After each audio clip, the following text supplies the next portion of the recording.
टोको नामी एक जापानी शख्स के बारे में रिपोर्ट्स सामने आई हैं जिसने अपनी मर्जी के मुताबिक काली कॉस्ट्यूम 12 के साथ अपने आप को कुत्ते में तब्दील करने के लिए 2 मिलियन येन खर्च किए थे। टोको का जानवर बनने का ख्वाब बचपन से शुरू हुआ था। वो छुपाने के लिए अपना चेहरा छुपाता है। इसकी बदली हुई अना एक टोको अब सोशल मीडिया के लिए अपनी मर्जी के मुताबिक बनाए गए लाइफ नुमा फर-सूट पहनकर और चारों तरफ घूमते हुए वीडियोस बनाता है। एक मजमून के मुताबिक टोको का खानदान हैरान था, लेकिन इसके शौक को एहसन तरीके से मौसूल हुआ। टोको खुद दोस्तों और साथी कारकुनों के बारे में ये सोचकर परेशान है कि वो अजीब है।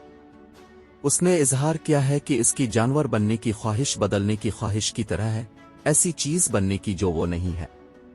टोको के स्टारडम में इजाफे ने मिली जली आरा को अपनी तरफ मुतवज्जे किया है। कुछ लोगों को उसके बारे में गलत मालूमात दी गई हैं कि वो कुत्ते की तरह रहना चाहते। वो हफ्ते में सिर्फ एक बार पेचीदा लिबास पहनता है।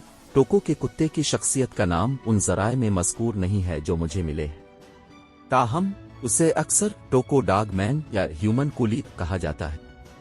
टोको का अपना यूट्यूब चैनल है जहां वो कुत्ते की तरह काम करते हुए अपनी मर्जी के मुताबिक बनाए गए कूली कॉस्ट्यूम में अपनी वीडियोस शेयर करता है।